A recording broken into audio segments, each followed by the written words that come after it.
What's up, guys? Jason up in New Age Revolution down here in the cave for yet another Mount Rushmore episode. This time we're going to talk about WWF bad guys of the 1980s. That's right. As you know, as many of you know who are longtime subscribers to the channel, there is a massive wrestling footage collection over there in that room back there, all from the years of tape trading. And I am currently up to December 1984 of the WWF. So I am really right in the thick of the, the boom, I guess, of the beginning of the boom, let's say. Just pre-WrestleMania, the takeoff is coming. Hulkamania is alive and well. So this is all really fresh, so I feel like I can do these shows from more than just memory. I'm actually viewing it as we speak.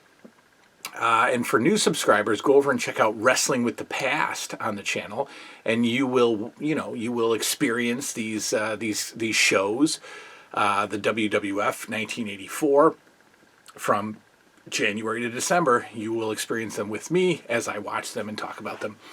But the Mount Rushmore, let's go over it. First of all, Mount Rushmore's, the last two have brought about 150 subscribers to the channel in 3 days. We flew past 3,000, and we are now approaching 3,200 subscribers just based on the last two episodes of Mount Rushmore, where we talked about the Mount Rushmore of WWF tag teams of the 80s and the Mount Rushmore of NWA tag teams of the 80s. So, for all of the brand new subscribers, welcome to the channel. It's a very deep channel. There's a lot of stuff to talk about. A lot of stuff for you guys to go back and watch. A lot of toy stuff, a lot of LJN wrestling figure stuff. Take some time, watch the channel. Hopefully you'll stick around past the Mount Rushmores. Once again, I will say that these Mount Rushmores are based on my childhood experiences with the topic. Okay? Yes, the concept of Mount Rushmore is the four greatest, right? By popular choice. But that's not entirely the concept here. It's the Mount Rushmore based on my experiences, right? Your Mount Rushmores are different than mine because of your childhood experiences. There's been a few new people on the channel that are arguing with me over some of my selections because they just don't get the fact that it's mine. It's not the universal Mount Rushmore. It's mine. From my experiences, my childhood, blah, blah, blah. So, just remember that. Keep that in mind. You have yours, I have mine. Yeah, so let's just say that. Okay, but now you see, we are going to talk about the Mount Rushmore of WWF bad guys of the 1980s, and we have to start with probably the one of the best bad guys of all time.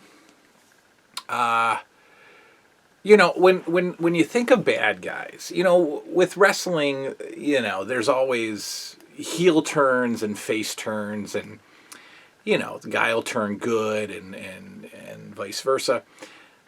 But there are a few guys who try to do that. In fact, two guys on this list did try to turn good at some point, and it just didn't work. Didn't work for me. I couldn't see these guys as anything but bad guys, right? And the guy that I'm thinking about the most, my first entrant into my first selection into the Mount Rushmore of 80s bad guys, WWF 80s bad guys, is Mr. Wonderful Paul Orndorff. Obviously, Paul Orndorff, is the guy that you can't trust in the WWF, right? He had a couple of, heel to face, and it just never stuck. He's always a bad guy. Paul Orndorff does not work as a good guy. As a bad guy, Paul Orndorff could be considered one of the best of all time, period, in any era of professional wrestling. There's so many things about him that just scream bad guy, right? There's the arrogant look, the fact that he's in love with his body. He walks around as the sexiest man alive. Can beat everybody. Every woman loves him. Every man hates him. I don't know. Whatever. Paul Orndorff is a scary wrestler. Okay, Paul Orndorff was probably one of the wrestlers that I was scared of as a kid because he looked so intimidating. And as an adult, I'm watching his matches now, and they're what we call stiff, right? The marks of the world call it stiff. Paul Orndorff looks like he's beating the crap out of his opponent, legit. And I'm pretty sure that he did, right? I'm pretty sure that he didn't just look stiff, that he was really pounding his opponents. And another thing is the crowd hates him. Paul Orndorff is the most hated wrestler of 1984, I would have to say, at this point in my viewing. The fact that he could get so angry at a crowd for simply calling him Paula. And he would be so terrifyingly angry at a crowd that you wouldn't want to be in the first couple of rows because he's coming out, he's going to get in your face, he's going to rip down your sign. And then he's going to get in the ring and he's going to take it all out on his opponent. Outstanding bad guy, believable bad guy, right? Paul Orndorff, such a great heel, absolutely on the Mount Rushmore. And what puts him over the top is that he was kind of the first big turn on Hulk Hogan, right? We get Paul Orndorff, the good guy after WrestleMania 1. That just never feels right. And then all of our little 9, 10-year-old selves were in tears when Paul Orndorff turned on Hulk Hogan and went back to his bad guy roots. That absolutely catapults him to the top of the list. Paul Orndorff is on the Mount Rushmore of WWF bad guys of the 80s. Going hand in hand with Paul Orndorff, again, probably one of the best bad guys of all time, of any era, of any federation. We're talking about Roddy Piper. Now, for folks who have been on my channel for a while, you know that I am not the biggest Roddy Piper fan. There are so many people who talk about how great his promos are and how good of a talker he is. And for me, it's the complete opposite. I am so turned off by Roddy Piper's promos. Most of them are babbling. Most of them are incoherent. The one-liners that he drops, to me, are just awful. I don't like him. I don't like Roddy Piper. I'm not a Roddy Piper fan. However, that doesn't mean that I cannot appreciate how much of a great bad guy he was. This is a guy that the crowd legitimately wanted to kill. Especially when he gets involved with Cyndi Lauper and attacks David Wolf and starts the whole war to settle the score thing, which of course starts WrestleMania.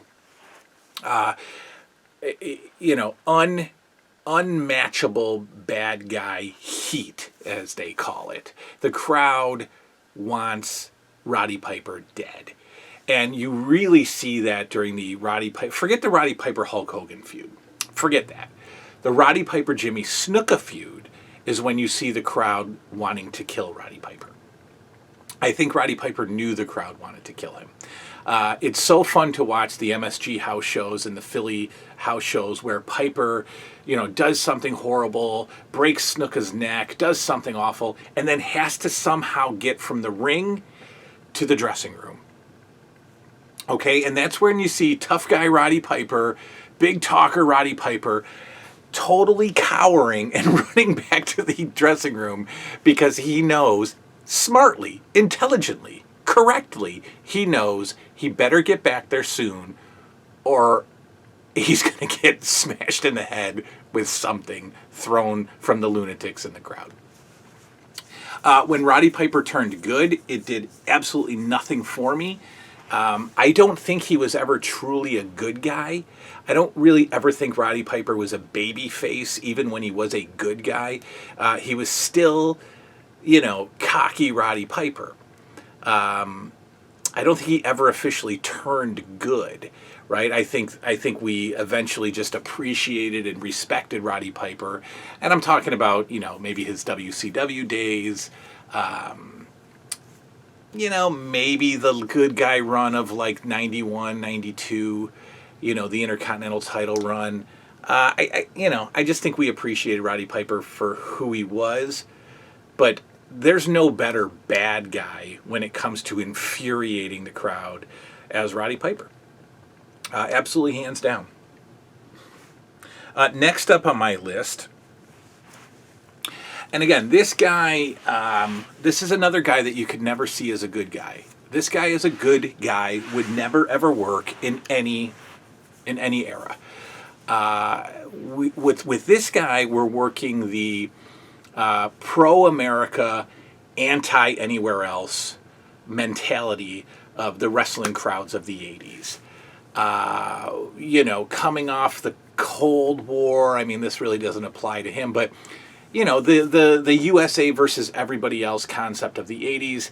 We got a guy coming in, absolutely trashing the country, absolutely, spitting on the American flag, getting into feuds with people who represent America, like Sergeant Slaughter and, of course, Hulk Hogan and Bob Backlund, and really just infuriating crowds with his anti-USA sentiment. I'm talking about, of course, the Iron Sheik. Again, this is a guy who I have been watching crowd reactions to him for the past several months, as I'm watching through WWF 1984, and again, they want to kill him, especially when he gets over on the good guy, right? Especially when he jumps the good guy after the good guy wins and beats him up in the ring and leaves him laying and then tries to hightail it through the crowd. When Iron Sheik teamed with Nikolai Volkov, he got the same kind of heel heat from the audience. And of course, the legendary battle with Sergeant Slaughter. In fact, that battle started when Iron Sheik wouldn't get out of the way as Sergeant Slaughter with the American flag was coming down the aisle, and Iron Sheik with the Iranian flag was coming up the aisle. And there you have this visual image of the USA versus Iran with the flags, and Iron Sheik doesn't budge, Sergeant Slaughter doesn't budge, and that's kind of like the USA versus everybody else mentality. We're not budging, right? Neither is budging. Not to mention his in-ring work is incredible. Great opponent, great seller, as they say. Iron Sheik really flopped around the ring for guys like Sergeant Slaughter and Hulk Hogan when he was supposed to. And he's great. He's an unbeatable heel of the 80s, really capitalizing on where we were as a country, where we were in our mentality back then. I don't think we've changed much, but anyway, I think wrestling fans are so, thick today that we could certainly bring in somebody from Iraq or Iran, and we would, do the same. We'd do the same thing, 40 years later. But that's okay. That's wrestling, right? Iron Sheik. My fourth and final might surprise some of you. He's not a wrestler. He was a wrestler, and but was certainly most well known for his legendary manager status. Bobby the Brain Heenan, I am adding on my Mount Rushmore of WWF heels of the 80s. I didn't say all just wrestlers. Bobby Heenan is a hated man in the 80s. His stable, his Heenan family, all of them were targeting who? They were targeting everybody's favorite, the champion Hulk Hogan, right? Everybody that Heenan brought into his family wanted the belt, wanted Hogan. And that was like Heenan's thing, right? Heenan got himself, I'm not going to say got himself over, but Heenan's Heenan's whole purpose in the WWF in the 80s was to get Hulk Hogan. The hatred that he had for Hulk Hogan and how he kept coming up short in his quest to win the title. Then he goes and he turns Andre the Giant against Hulk Hogan and still can't get the title away. And his facials and his interference and his absolute through-the-roof, 100% perfect managerial skills really infuriated a crowd. And this was at a time when and I think the change was good. In the early 80s, managers would be ushered back to the dressing room. And I don't know if it was like a rule, like a state commission rules thing, but managers couldn't hang out at ringside. They changed that, obviously, into the mid-'80s, and that was perfect because Bobby Heenan needed to be at ringside. The best part of Bobby Heenan was that he was a heel with his own stable, with his own family members, right? Stealing money from them, whatever. You know how managers are, sneaky, untrustable managers, right? And you really see it when Paul Orndorff is turning good and fires Heenan, and Heenan is irate. I mean, it's beautiful. A little bit later, 87, when Ken Patera comes back, and Bobby Heenan smacks him around, and when Bobby Heenan smacks around the Red Rooster and turns on him. All through the 80s, Bobby Heenan is an absolute perfect character, perfect manager, perfect bad guy, and absolutely on my Mount Rushmore of 80s WWF bad guys, Bobby Heenan. So we've got Paul Orndorff, Roddy Piper, the Iron Sheik, and Bobby Heenan are on my Mount Rushmore of 80s WWF bad guys. Let me know yours. Put them down there. Let's get into some discussion and, Be nice and friendly if you're new on the channel. Please, it's important. Okay, anyway, that's all. Good night now.